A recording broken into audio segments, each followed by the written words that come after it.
À Grenoble et je suis un représentant professionnel des médecins libéraux de la région Auvergne-Rhône-Alpes. Après toutes les interventions de l'après-midi, on termine ici ce soir avec un projet qui paraît, quand on l'aborde, relativement simple, voire simpliste, et qui, au fur et à mesure qu'on le découvre, s'avère être quelque chose d'une importance extrême. Un carnet de vaccination électronique. Et je suis très heureux, même en fin de journée, de faire cette présentation devant vous, parce qu'habituellement, je fais cette présentation devant des professionnels de santé ou devant des associations d'usagers de la santé, mais je crois bien que c'est la première fois que je fais cette présentation devant des usagers de santé sans intermédiaire, et j'en suis très heureux. Alors, le carnet de vaccination électronique, est né dans la région bordelaise. Un professeur de médecine, médecin militaire, un médecin généraliste se sont rendus compte qu'à l'heure de l'électronique, où l'électronique envahissait le monde de la santé, nous ne disposions pas, tous les professionnels de santé, d'un outil véritablement compétitif, intéressant, dans le domaine de la vaccination. Or, vous connaissez, vous le savez maintenant, on a passé tout l'hiver avec de gros problèmes. Nous avons, dans notre pays, un certain retard, pour ne pas dire plus, au niveau de la couverture vaccinale. Alors, ce carnet de vaccination électronique, je me trompe de couleur. Voilà, alors, il s'agit effectivement d'une façon extrêmement simple de transporter les informations concernant les vaccins que vous avez eus ou que vous devez avoir plus tard d'un document sur le papier, sur un support électronique, sur un simple ordinateur ou maintenant, et c'est une grosse avancée, sur votre téléphone portable directement. Alors, une critique, pour bien comprendre un des premiers intérêts de ce carnet électronique, c'est de vous dire que dans une consultation médicale, chez un médecin, chez le pharmacien, chez un autre professionnel de santé, lorsqu'on aborde le problème de la vaccination avec un patient, nous n'avons quasiment jamais le relevé des vaccinations de la personne. Pourquoi? Tout simplement parce que ces informations sont notées sur du papier et dans plus de la moitié des cas, le consultant vient sans document, sans certificat et sans ce que vous voyez là à l'écran, le fameux carnet de santé qui, dans le meilleur des cas, celui d'une jeune maman qui amène ses enfants, elle n'oublie en général pas d'amener son carnet de santé. Mais non seulement il n'est pas souvent là, mais il est difficile à utiliser parce que vous voyez l'exemple, il est très simple. Tout le monde y rajoute quelque chose. Il y a des signatures, des tampons, c'est complètement illisible souvent et ça oblige à la fois l'usager de santé et le professionnel à une gymnastique intellectuelle compliquée. Et les numéros de lot sont indéchiffrables. On rajoute le vaccin, le rappel qu'on prévoit dans quelques années à la main au crayon en bas. Et une autre critique encore de ce carnet papier, c'est qu'il contient des informations qui sont très rapidement obsolètes.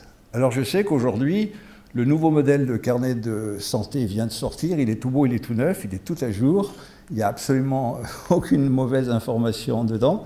Mais imaginez qu'un carnet qu'on a donné à une jeune maman aujourd'hui, quand elle le présentera dans 5 ou 6 ans, il y a fort à parier que ce qui est aujourd'hui valable comme information sur la vaccination sera changé. Je vous rappelle que le calendrier vaccinal qui propose un programme de vaccination est régulièrement modifié chaque année au 30 mars. J'ai dit que ce carnet, en plus, il est passif. Qu'est-ce que j'entends par là? C'est que jamais ce bout de papier va vous envoyer un petit mot dans votre téléphone ou votre ordinateur pour vous dire « Vous avez été vacciné en 2012, le moment du rappel est venu, le carnet de vaccination électronique, lui, vous enverra le message, libre à vous, bien sûr, de le suivre ou pas dans sa recommandation. » Une problématique accessoire, mais effectivement, il circule quelquefois de faux carnets, parce que vous savez qu'on est hélas dans une situation où nous avons pas mal de gens qui sont opposés à la vaccination, et c'est un avantage d'avoir un document électronique qui est totalement infalsifiable. Ce que je vous disais là, voilà, les informations sont très rapidement obsolètes. Et si vous avez une information rapide, c'est-à-dire l'apparition par exemple d'une épidémie ou d'une pré-épidémie comme on a connu cet hiver, le carnet de vaccination électronique prévient immédiatement en temps réel. C'est un outil dont les possibilités, plus on travaille dessus, plus les possibilités apparaissent comme extrêmement importantes. Alors, comment est-ce que ça se présente ? Vous pouvez faire votre carnet et dès le début, ce projet a été présenté par la région Auvergne-Rhône-Alpes lors d'une expérimentation proposée par le gouvernement il y a 3 ans. Je vous fais pas trop de... On s'est saisi de ce carnet et on a immédiatement travaillé en interprofessionnel. Ce n'est pas un projet de docteur dans un coin, comme effectivement souvent, c'est un projet qui immédiatement a voulu associer tous les professionnels de santé, toutes les personnes même du médico-social, qui pour une raison ou pour une autre dans leur activité professionnelle avec les citoyens, ont besoin de connaître la situation vaccinale de la personne. Cela me permet de vous préciser immédiatement que ces données personnelles sont des données de santé, sont strictement réglementées, et que le seul propriétaire de ces informations, c'est le patient. Donc tout le système a été centré sur le patient, qui lui seul autorise un professionnel de santé ou un professionnel, du médico-social à consulter son état vaccinal. C'est lui qui reste maître de ces informations. Vous pouvez donc vous-même, ce soir, tranquillement, avec votre ordinateur, vous rendre sur un site qui est très facile à se souvenir, ça s'appelle mesvaccins, tout attaché, .net, vous trouvez vous avez immédiatement le lien sur le site. Et pour fabriquer votre carnet de vaccination, c'est extrêmement simple. Vous donnez votre adresse électronique avec laquelle vous allez créer votre carnet. Vous générez un code de la même façon que lorsque vous créez un compte sur la Fnac, Amazon ou n'importe qui. Et vous recevrez, sous 24 ou 48 heures, un code de partage qui sera connu que de vous. Et c'est que lorsque vous donnez ce code de partage à un professionnel de santé qui peut ouvrir la page qui est ici, qui est la page de tous vos carnets de santé d'une famille. Il y a 14 places, donc vous voyez, a priori, il y a largement de quoi mettre tout le monde, et chacun a son carnet sur l'écran. Pardon. Ça se présente comme ça, je vais très très vite, mais parce que ça, je crois qu'il faut que vous y alliez vous-même, parce que c'est un projet qui est fait pour les usagers de santé. Ça se présente simplement comme ça. Vous avez ici la première page du carnet d'une enfant de 14 ans. Vous avez toute la liste des vaccins qu'elle a eus. Vous voyez sur la droite les petites coches vertes qui indiquent qu'il n'y a aucun problème pour les vaccins qui sont sur cette liste. Vous pouvez remarquer aussi en haut de l'écran qu'il y a d'autres possibilités parce que c'est un outil, je vous le dis, extrêmement complet et c'est un outil où chaque citoyen peut trouver toute l'information sur la vaccination, étant entendu que c'est uniquement l'information réglementaire, validée, légale et rien d'autre. On en pense ce que l'on en veut, mais c'est une sécurité pour les gens d'avoir le discours officiel. Il y a dans cet outil-là tout ce que l'on doit savoir sur les vaccins, en bien et aussi les effets secondaires. Du côté du médecin, bon, le médecin, lui, il a toute la liste de tous ses patients parfaitement tenus à jour, avec les vaccins qui sont faits, les vaccins qui sont à faire, et le système qui envoie automatiquement aux patients la proposition de procéder à un rappel lorsque c'est nécessaire. Mais alors surtout, grâce au travail qu'on a fait ici sur Lyon, en interprofessionnel, comme je vous le disais tout à l'heure, on a développé une version mobile. Et alors là, c'est une grande avancée. Pourquoi ? Parce que lorsque vous avez besoin de votre carnet, vous n'êtes pas toujours chez vous tranquillement, vous êtes en situation extérieure. Je raconte souvent l'histoire d'une maman qui m'a dit qu'elle était très contente d'avoir un petit peu fait le carnet pour s'amuser. Le jour où son gamin s'étant un petit peu blessé sur le terrain de football, elle est allée le récupérer et elle l'a emmené au service d'urgence parce qu'il avait 2-3 points à se faire faire. Et la première question que le médecin urgentiste a posée à la maman, c'est est-ce que votre gamin est à jour de ses vaccins, et en particulier notre sacré tétanos. Et la maman, très très heureuse à ce moment-là, a sorti son smartphone et a présenté exactement cet écran au médecin urgentiste qui a dit bon, bah, c'est un carnet, il est à jour, les informations sont validées, il n'y a absolument pas nécessité de pratiquer un test de recherche ni de faire un rappel. Donc vous voyez, d'avoir ce carnet-là, un des grands bénéfices pour la population, c'est d'éviter la sur- et la sous-vaccination. La sous-vaccination, c'est très simple, parce qu'on nous dit souvent ici, vous avez eu une intervention, je crois, sur la vaccination, on estime à peu près 25 à 30% de gens dans la population qui n'ont pas une vaccination optimale. Ce ne sont pas tous des opposants. Ce sont des gens qui, bien souvent, sont persuadés qu'ils sont à jour de leur vaccin. Et lorsqu'ils font leur carnet le soir chez eux, ils s'aperçoivent qu'effectivement, il y a un clignotant rouge devant tel ou tel vaccin, et simplement parce qu'ils croyaient que c'était l'année dernière, mais en fait c'était déjà à 5 ans. Donc la sous-vaccination se rattrape grâce à ce système-là, et la survaccination aussi, parce que lorsque vous consultez un professionnel de santé et que vous ne pouvez pas lui dire quel vaccin vous avez eu, non, à ce moment-là, même si on ne recommence pas tout comme ça se faisait il y a quelques dizaines d'années, où on reprenait tous les vaccins, il y a des procédures de rattrapage, mais là aussi, vous avez des vaccins que l'on vous fait qui sont pas obligés, pour lesquels vous n'étiez pas obligé d'avoir cette injection. Donc vous voyez, on évite la survaccination.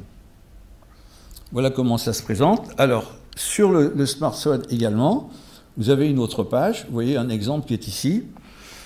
En rouge en haut, vous avez le patient qui s'appelle Jean-Pierre, vaccin en retard.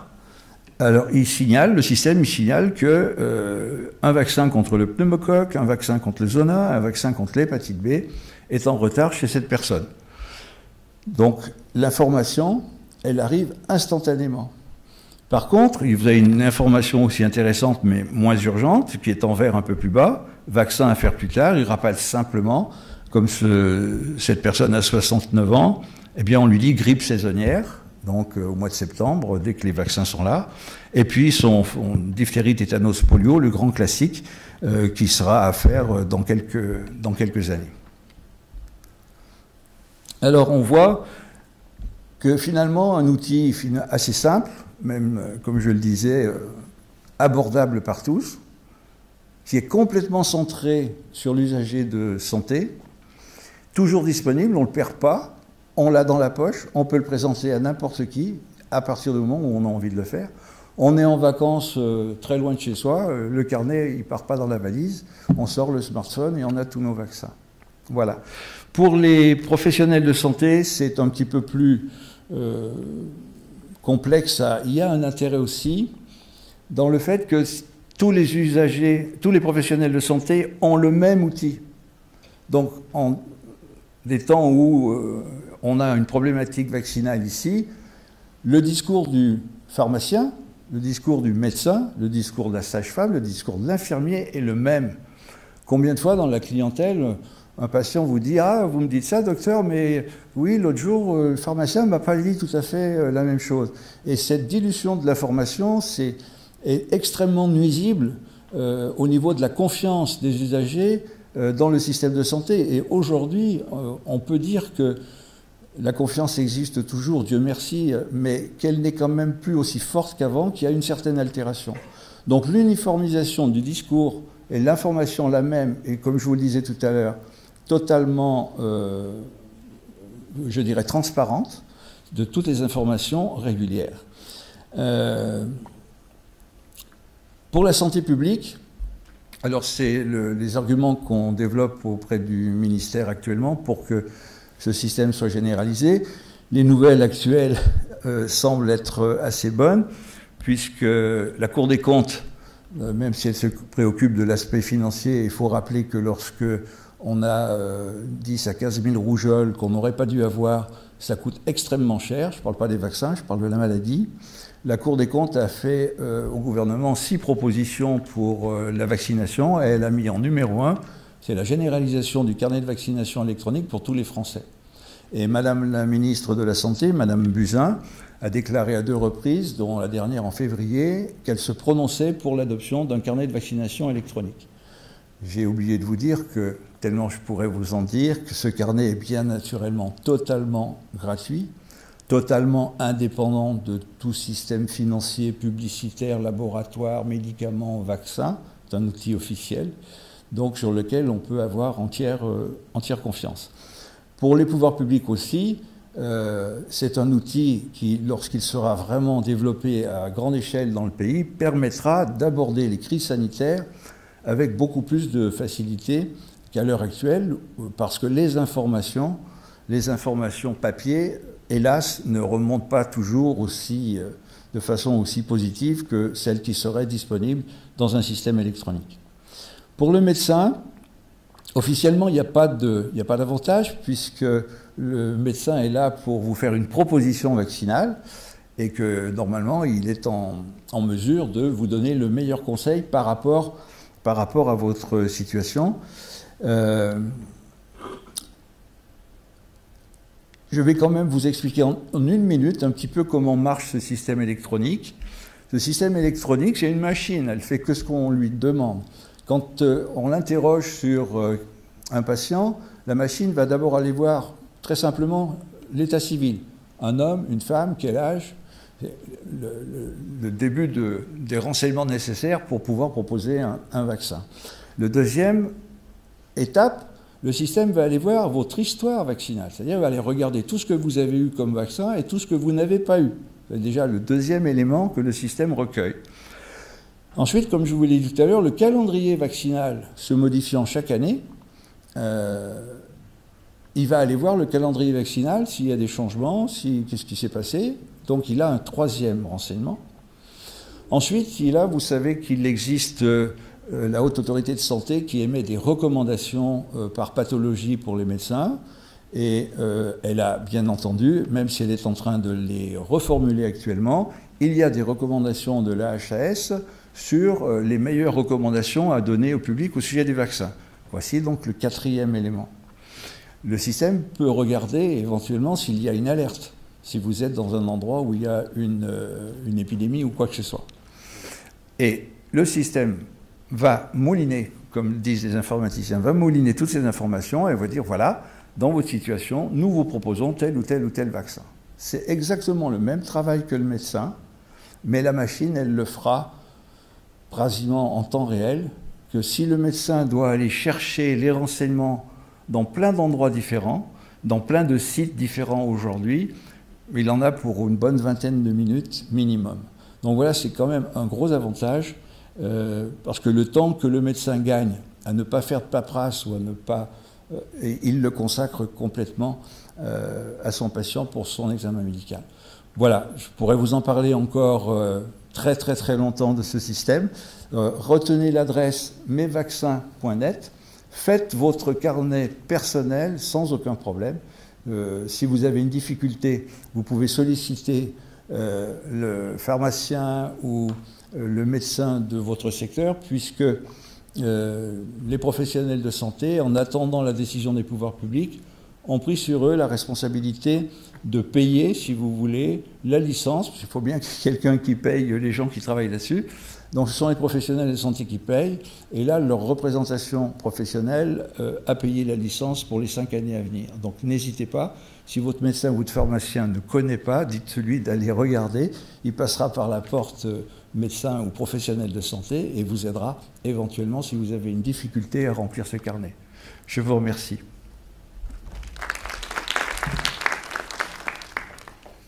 Qui a des questions à poser ?